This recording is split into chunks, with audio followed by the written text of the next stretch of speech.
Hello students. आज हम लोग यूनिट 2 का सेकंड टॉपिक पढ़ने वाले हैं जो कि है जीआईएस और स्पेशल डाटा मैनेजमेंट। आज इसके बारे में हम लोग पढ़ाई करेंगे। इस लेक्चर में आज हम लोग पढ़ेंगे जीआईएस क्या होता है, उसके क्या बेसिक कंपोनेंट होते हैं, कौन कौन सा डाटा जो होता है जो कि जीआईएस में यूज़ करते हैं, स्पेशल डाटा क्या होता है, कैसे मैनेज करते हैं स्पेशल डाटा को, और कुछ असाइनमेंट टॉपिक आज देंगे। सबसे पहले जीआईएस क्या होता है इसके बारे में पढ़ते हैं। जीआईएस को हम अगर वो करें, जीआईएस को अगर हम लोग एलोबरेट करें तो इसका मतलब होता है जियोग्राफिक इंफॉर्मेशन सिस्टम। इसको हिंदी में बोलते हैं भौगोलिक सूचना तंत्र। ये जो जीआईएस होता है इसमें कोई भी डाटा को स्टोर करते हैं, एकत्रण करते हैं, उसको एनालाइज करते हैं और एक डेफिनेट पोजीशन जो अर्थ का रहता है उसको विजुअलाइज करते हैं कि किस तरीके से वो प्रेजेंट होगा। बेसिकली जो जीआईएस होता है ये कंप्यूटर में यूज़ होने वाला एक सॉफ्टवेयर है। ये सॉफ्टवेयर जितना भी भौगोलिक डाटा रहता है उसका एक निश्चित मैप के फॉर्म में एक रूप प्रदान करता है। जियोग्राफिक इंफॉर्मेशन सिस्टम जो भौगोलिक सूचना तंत्र है, इस भौगोलिक सूचना तंत्र में पहले भौगोलिक डाटा का एकत्रण होता है। ये जब भौगोलिक डाटा एकत्र हो जाता है तो इसका प्रॉपरली प्रबंधन किया जाता है, डाटाबेस के फॉर्म में एक प्रॉपर प्रबंधन किया जाता है। प्रबंधन करने के बाद विश्लेषण किया जाता है। विश्लेषण करने से एक निश्चित पैटर्न मिल जाता है। उस पैटर्न को निरूपण करके मैप के फॉर्म में कन्वर्ट कर देते हैं। ये 4 प्रोसेस मेन हैं जो कि जीआईएस में होता है। जीआईएस की हेल्प से कोई भी डाटा या फिर कोई भी कॉम्प्लेक्स क्वेश्चन का आंसर बहुत जल्दी मिल जाता है। इसको हम लोग उदाहरण के रूप में समझते हैं। जैसे अगर आपके पास देशांतर और अक्षांश डाटा आपके पास प्रेजेंट है, लैटिट्यूड और लॉन्गिट्यूड डाटा किसी पर्टिकुलर प्लेस का प्रेजेंट है, न्यूयॉर्क का अलग होगा, लॉस एंजलिस का अलग होगा, मियामी का अलग होगा, वैसे अलग अलग डाटा टेबल के फॉर्म में प्रेजेंट है। उस पर्टिकुलर जगह का कोई एक मैप है, वहाँ का लोकेशन आपको मिल गया है। अगर उस लोकेशन को टेबल के फॉर्म में हम देखेंगे तो वो बहुत कॉम्प्लेक्स लगेगा कि कहाँ पे वो लोकेशन अवेलेबल है, दो सिटी के बीच में कितना डिफरेंस है, ये सारा इन्फॉर्मेशन आपको नहीं मिलेगा।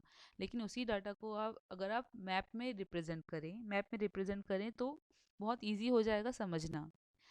ये आपको इस मैप को देख के इतना ईजिली पता चल जाएगा कि न्यूयॉर्क और मियामी किस पोजीशन पे हैं एक दूसरे के, कितने डिस्टेंस में एक दूसरे से हैं, ये दोनों के दोनों जो सिटी हैं वो पास में हैं कि बहुत दूर हैं, कौन सा रूट लेना चाहिए कि जल्दी पहुंच जाए हम पर्टिकुलर प्लेस में। ये सब जो है वो जीआईएस सॉफ्टवेयर की हेल्प से ही हो सकता है। जीआईएस सॉफ्टवेयर की हेल्प से सारी इन्फॉर्मेशन बहुत ईजिली हमको पता चल सकती है। जीआईएस की हेल्प से बहुत सारी एनालिसिस या बहुत सारी क्वेरी का आंसर हम लोग को मिल सकता है। क्या क्या क्वेरी का आंसर मिल सकता है? जीआईएस से मेनली मेजरमेंट कर सकते हैं। मेजरमेंट किसका? डिस्टेंस का, एक पर्टिकुलर एरिया का, एक जगह से दूसरा जगह कितनी दूरी पे है, एक पर्टिकुलर वाटर बॉडी से दूसरी वाटर बॉडी कितनी दूरी पे है, कितना एरिया कवर करता है कोई वाटर बॉडी, या फिर कितना एरिया कवर करता है कोई विलेज, कोई गांव, कोई शहर, ऐसा। तो पहला मेजरमेंट कर सकते हैं। दूसरा लोकेशन का पता लगा सकते हैं। लोकेशन का पता लगाते हैं हम लोग कोई पर्टिकुलर एरिया या एड्रेस पता कर सकते हैं किसी पर्टिकुलर प्लेस का। तो पहला मेजरमेंट कर सकते हैं, लोकेशन का पता लगा सकते हैं, पैटर्न पता कर सकते हैं कि कहीं पे घास बहुत सारा है, यहाँ पे कहीं पे फ्लावर के पौधे लगे हुए हैं या फिर ट्री प्लांटेशन है, इस टाइप का कैसा पैटर्न है किसी पर्टिकुलर एरिया पे, पैच में है ग्रोथ या फिर कंटिन्यूस ग्रोथ है, इस टाइप का पैटर्न पता कर सकते हैं। और ट्रेंड पता कर सकते हैं। ट्रेंड में कैसे पता करते हैं? ट्रेंड क्या होता है? टाइम के साथ जो भी चेंज होता है उसको ट्रेंड बोलते हैं। ट्रेंड में फॉरेस्ट कवर पहले से अभी में कितना चेंज हो गया, कहीं पर्टिकुलर एरिया में टेम्परेचर पहले के कंपैरिजन में अभी कितना चेंज हो गया, जो स्नोफॉल है या स्नो कवर्ड एरिया है वो कितना चेंज हो गया पहले कंपैरिजन में अभी तक, ये सारी क्वेरीज पता कर सकते हैं। तो मेजरमेंट, लोकेशन, पैटर्न और ट्रेंड, ये 4 चीज़ें हम पता कर सकते हैं जीआईएस से। अभी एग्रीकल्चर में जो जीआईएस का है यूज़ बहुत ज़्यादा है। उसमें भी सबसे ज़्यादा वाटर बॉडी जो वाटर शेड होता है उसके डिमार्केशन में इसका जीआईएस का यूज़ होता है। ग्राउंड वाटर कैसी क्वांटिटी का, कैसी क्वालिटी का ग्राउंड वाटर है वो पता करने में इसका यूज़ होता है। कितना डेप्थ तक ग्राउंड वाटर है ये। लैंड डिग्रेडेशन का मेन रीज़न पता करने के लिए होता है, कौन सी जगह पे लैंड डिग्रेडेशन है, कैसे उसको प्रॉपरली मैनेज करें। वाटर लॉगिंग कहाँ पे है, जलमग्न की स्थिति कहाँ पे है, या फिर कहाँ पे क्षारीय भूमि है, अम्लीय भूमि है, ये सारा चीज़ का पता जीआईएस की सहायता से लग जाता है। जीआईएस में मुश्किल वही आती है कि डाटा कलेक्शन के टाइम बहुत मुश्किल होती है, क्योंकि बहुत सारा इन्फॉर्मेशन गैदर करना होता है। थोड़ा कॉस्टली प्रोसेस है जीआईएस, जिसके कारण मुश्किल जाती है। बाकी इसे बहुत सारा वैल्यूएबल इन्फॉर्मेशन मिल जाता है। जीआईएस का अगर हम एक डेफिनेट डेफिना एक निश्चित डेफिनेशन देखें, तो जीआईएस में मेनली एक डाटाबेस मैनेजमेंट सिस्टम है। एक एकीकृत डाटाबेस मैनेजमेंट सिस्टम है, डाटाबेस का प्रबंधन सिस्टम है, जिसमें कि डाटा को स्टोर किया जाता है, एकत्र किया जाता है, ऑर्गेनाइज किया जाता है।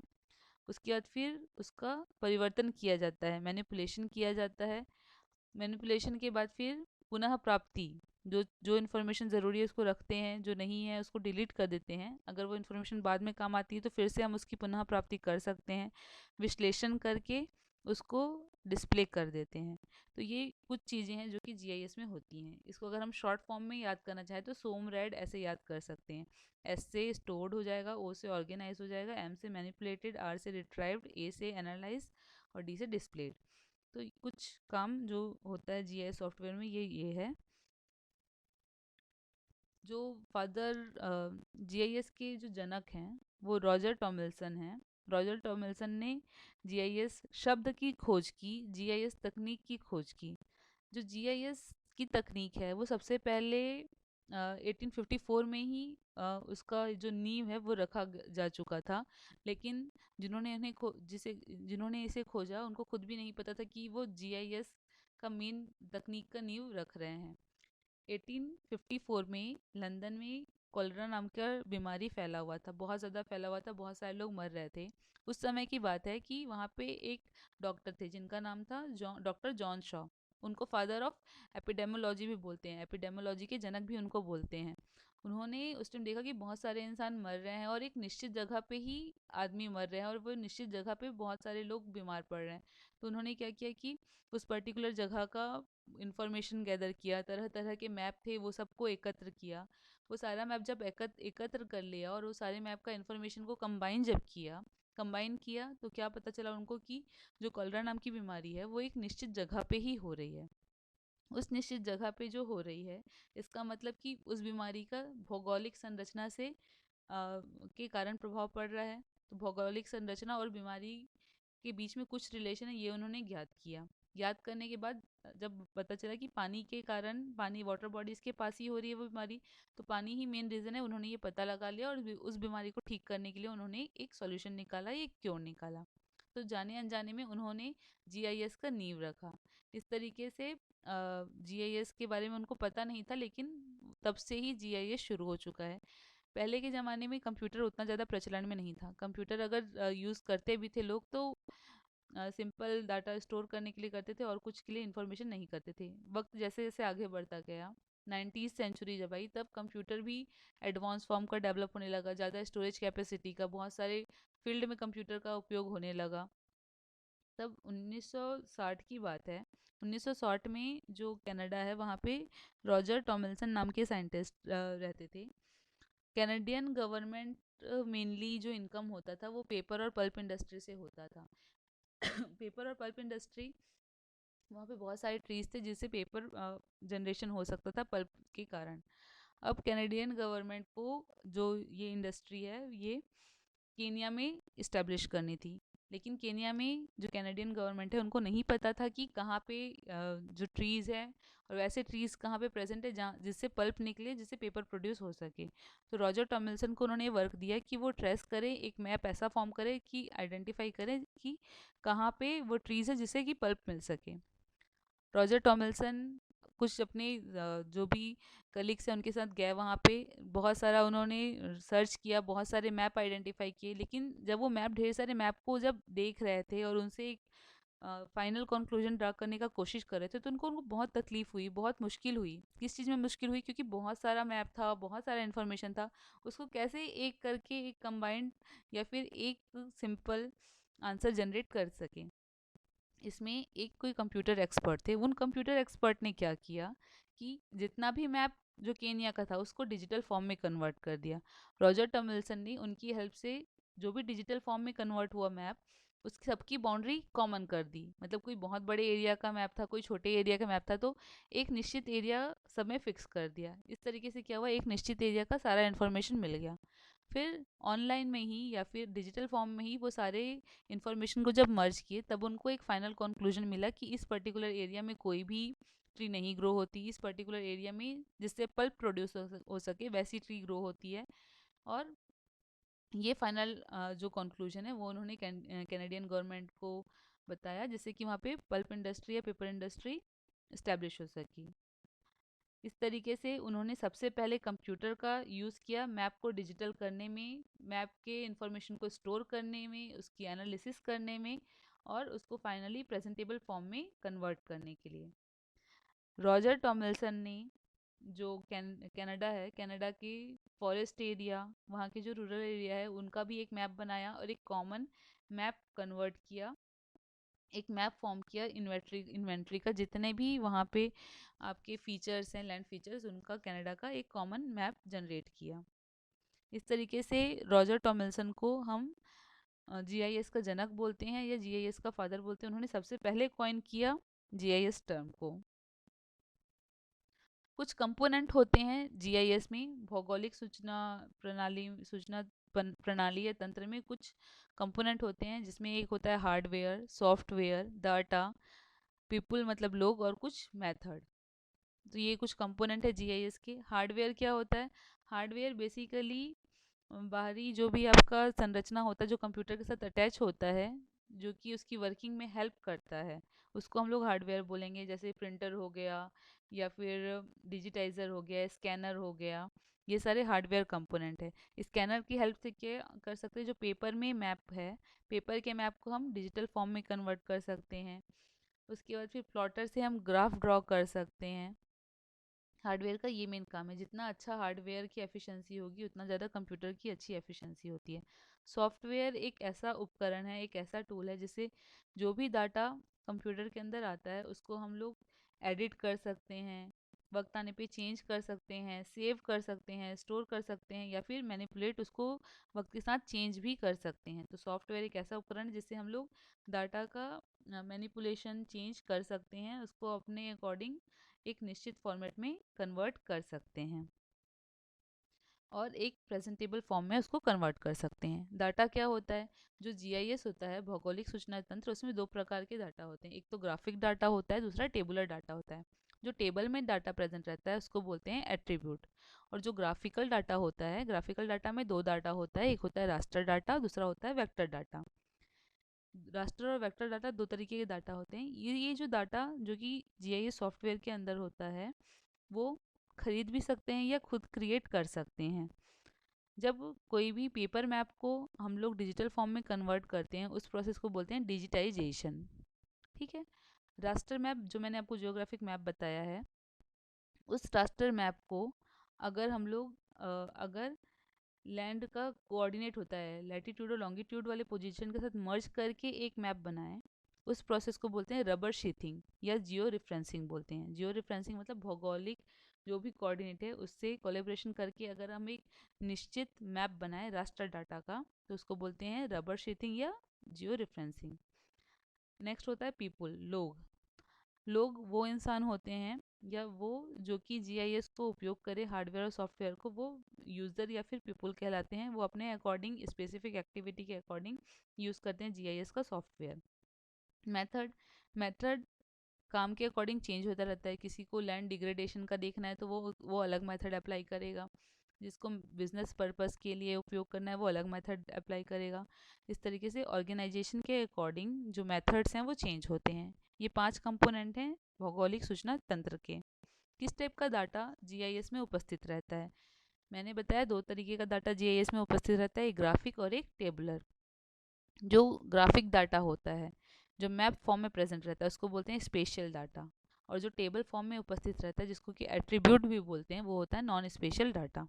ये जो स्पेशल डाटा होता है, स्पेशल डाटा में मेनली टोपोग्राफी, किस टाइप की मृदा है, कैसा वहाँ का भौगोलिक संरचना है, वहाँ का वन कैसा है, वैसे वो सारे डाटा को हम एक लेयर फॉर्म में स्टोर करते हैं जीआईएस में।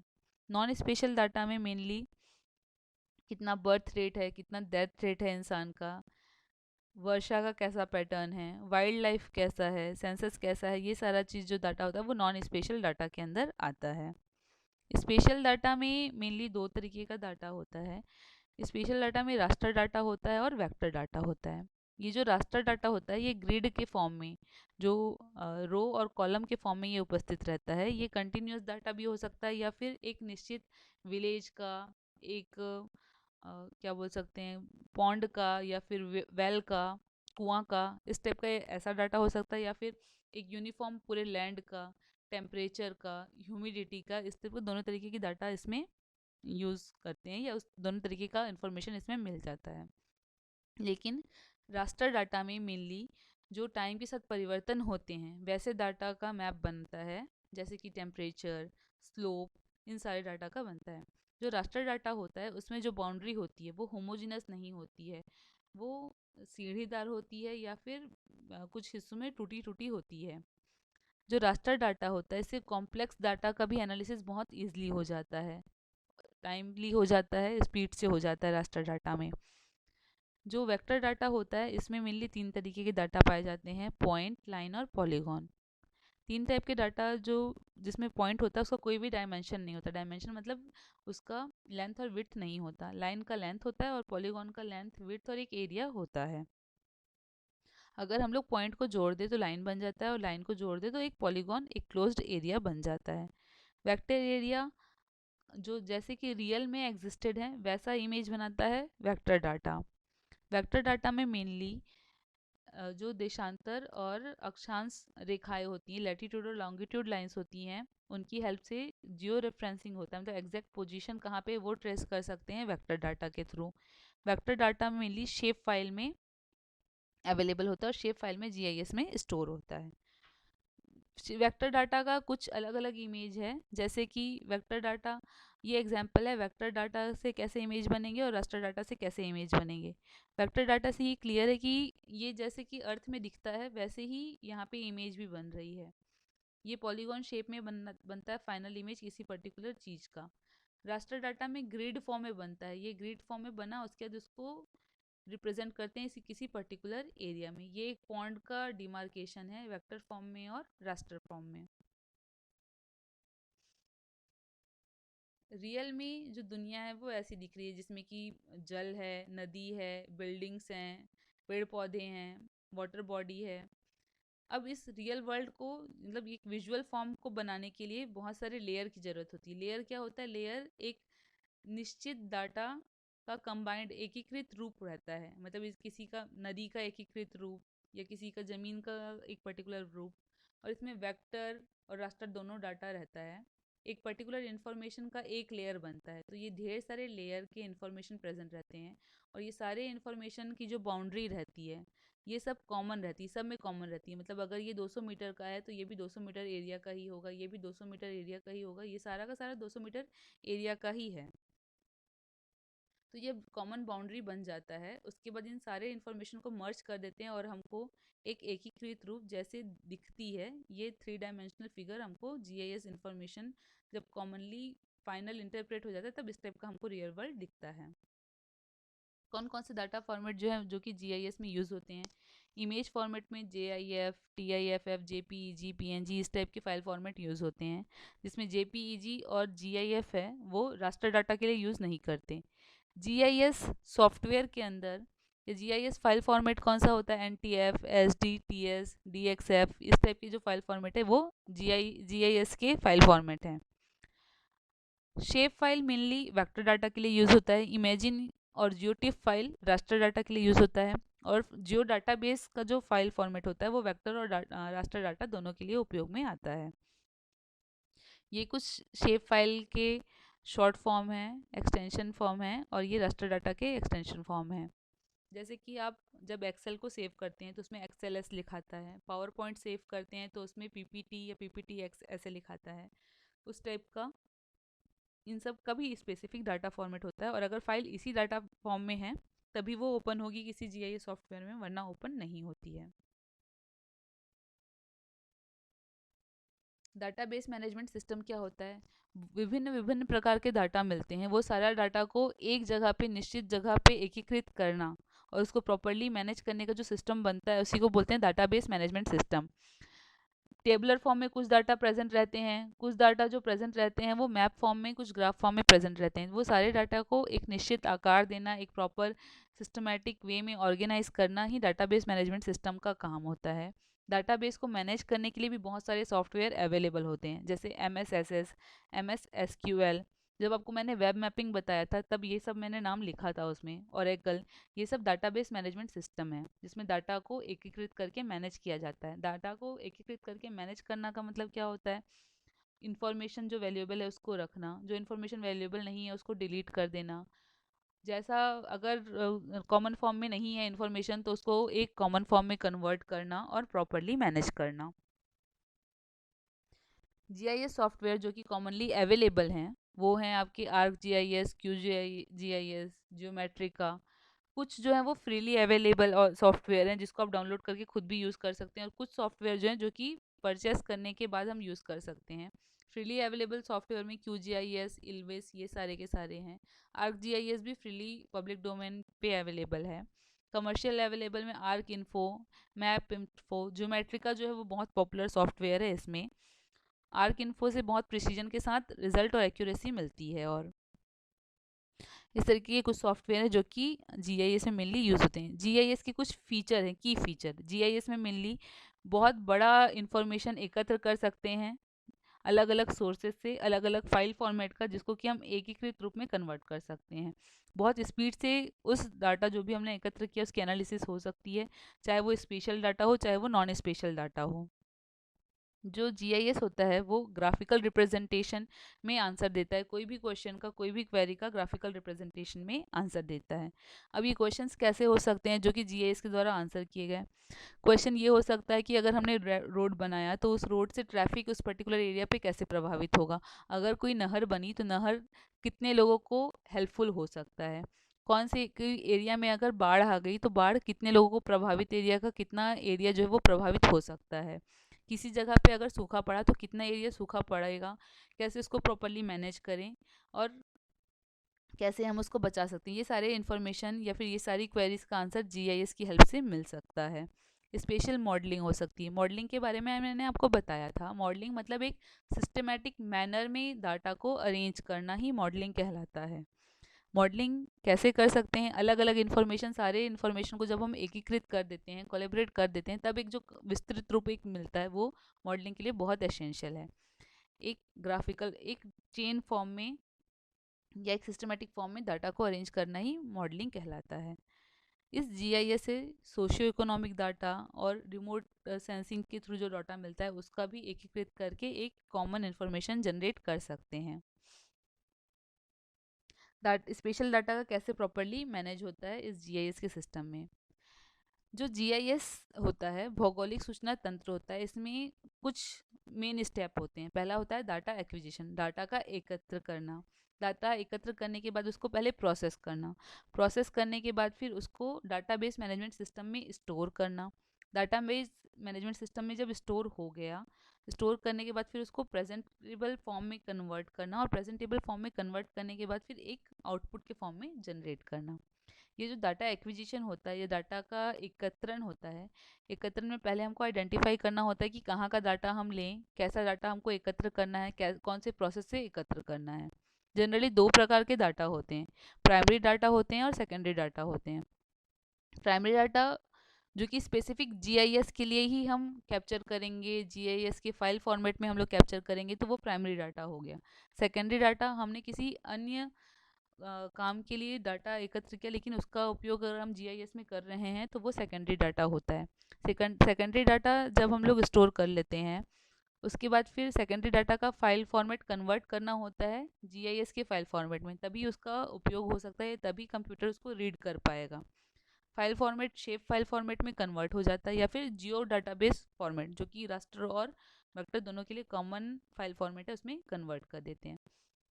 कन्वर्ट करने के बाद डाटा का प्रोसेसिंग होता है। प्रोसेसिंग मतलब अगर आपके मैप फॉर्म में कोई इन्फॉर्मेशन है या फिर पेपर फॉर्म में कोई इन्फॉर्मेशन है तो उसको डिजिटलाइज करेंगे, कंप्यूटर में फीड करेंगे, उस प्रोसेस को बोलते हैं डिजिटलाइजेशन। ठीक है, तो डिजिटलाइजेशन प्रोसेस से 3D इमेज किसी भी पर्टिकुलर जगह की मिल सकती है, किसी बिल्डिंग का, किसी रिवर का, किसी रोड का मिल सकता है। फाइल फॉर्म में उसको डिजिटलाइज करने के बाद या एक स्पेसिफिक फाइल फॉर्मेट में कन्वर्ट करने के बाद फिर बहुत सारा डाटा होता है, उसको रिड्यूस करते हैं, जो वैल्यूएबल इन्फॉर्मेशन रहती है उसको रखते हैं, बाकी को हम रिमूव कर देते हैं और उस इंफॉर्मेशन को एक डेफिनेट शेप दे के फिर हम डाटाबेस मैनेजमेंट सिस्टम में रखते हैं। डाटाबेस मैनेजमेंट सिस्टम में जब स्टोर कर लिए, स्टोर करने के बाद फिर उस इंफॉर्मेशन को जो हमारे पास पहले से अवेलेबल इंफॉर्मेशन है उससे कंपेयर करेंगे। कोई नई इंफॉर्मेशन आती है तो उसको हमको एग्जीक्यूट करना है या फिर प्रेजेंटेबल फॉर्म में ला के उसको रिपोर्ट करना है, और अगर कहीं और की जगह के मैप से मैच करके तो उस इंफॉर्मेशन को भी प्रॉपरली रिपोर्ट करना है। स्पेशल डाटाबेस मैनेजमेंट सिस्टम में होता क्या है, एक पर्टिकुलर लोकेशन का हमको इन्फॉर्मेशन मिल गया, वो इन्फॉर्मेशन को हमको कंप्यूटर में फीड करना है। कंप्यूटर में फीड किए, अगर वो शेप फाइल के फॉर्मेट में नहीं है तो उसको पहले शेप फाइल के फॉर्मेट में कन्वर्ट करेंगे, फिर प्रोजेक्शन करेंगे। ये प्रोजेक्शन वर्ड कहाँ से आता है? प्रोजेक्शन वर्ड का मतलब ये होता है कि आपके पास जो 3 डायमेंशनल डाटा है या जो भी डाटा है, एक पर्टिकुलर एरिया के अकॉर्डिंग वो डाटा, एक पर्टिकुलर लैंड एरिया के डाटा के अकॉर्डिंग, एक पर्टिकुलर डायमेंशन के अकॉर्डिंग उसको मैप फॉर्मेट में कन्वर्ट करना। मतलब कि लेंथ और विड्थ का इस टाइप का सिस्टम अरेंज करना कि कहीं जगह के लिए भी वो आपका कहीं भी के लिए वो इन्फॉर्मेशन वैलिड रहे। उसके बाद लेयर का फॉर्मेशन होता है। लेयर का फॉर्मेशन मतलब कि अलग अलग इन्फॉर्मेशन की अलग अलग लेयर रहती है। जैसे पहला लेयर रहा वो बताएगा कि कितना वहाँ पे लैंड एरिया है, दूसरा लेयर है वो बताएगा कि कैसा उसका वेजिटेशन पैटर्न है, तीसरा एरिया बताएगा, लेयर बताएगा कि कैसा उसका सॉइल पैटर्न है, चौथा बताएगा कि वहाँ की सोशियो इकोनॉमिक कंडीशन कैसी है वहाँ के लोगों की। इस तरीके से अलग अलग लेयर में बनता है। अब ये लेयर तो बन गई, लेकिन इन सब का जो आपका डायमेंशन होता है, जो बाउंड्री होती है वो अलग अलग होती है। उन सबको एक कॉमन बाउंड्री में कन्वर्ट करना, कॉमन बाउंड्री मतलब एक डेफिनेट एरिया में कन्वर्ट करना। डेफिनेट एरिया में जब कन्वर्ट हो जाता है फिर ये स्पेशल डाटा को नॉन स्पेशल डाटा में मतलब न्यूमेरिकल वैल्यू में कन्वर्ट करते हैं। वो न्यूमेरिकल वैल्यू में जब कन्वर्ट हो जाता है उसके बाद फिर मैप को हम लोग सर्वर में डालते हैं। सर्वर से जो पहले से एग्जिस्टेड मैप है उनसे कंपेयर होगा डाटा, कुछ इन्फॉर्मेशन अगर मिलती है तो उसको एनकोड करते हैं, और नई इन्फॉर्मेशन अगर नहीं मिली कोई इन्फॉर्मेशन तो हम प्रिडिक्ट करते हैं ऐसा इन्फॉर्मेशन हो सकता है, और एक मैप के फॉर्म में कन्वर्ट हो जाता है वो स्पेशल डाटा। इस तरीके से प्रॉपरली मैनेज होता है आपका स्पेशल डाटा। जैसे कि मेनली जो आपका जीआईएस है उसका मेन है डिसीजन सपोर्ट सिस्टम बनाना, कोई भी चीज़ का डिसीजन निकालने के लिए एक सपोर्ट सिस्टम बनाना। आपने एक एमआईएस का नाम सुना होगा, मैनेजमेंट इंफॉर्मेशन सिस्टम, तो आपको मैनेजमेंट इंफॉर्मेशन सिस्टम और डिसीजन सपोर्ट सिस्टम में क्या डिफरेंस है ये बताना है। कुछ सॉफ्टवेयर के नाम आपको मैंने बताए थे, इल्विस software, Q G I S, Arc G I S. ये सॉफ्टवेयर किन कंट्री के द्वारा बनाए गए हैं ये आपको ढूंढ के इन्फॉर्मेशन लिखना है। ये वाला टॉपिक का असाइनमेंट और आपका एक जियोडसी है उसका असाइनमेंट, ये सारे के सारे एक ही असाइनमेंट आपके होंगे और आपको एक ही में इसको सबमिट करना है। Thank you.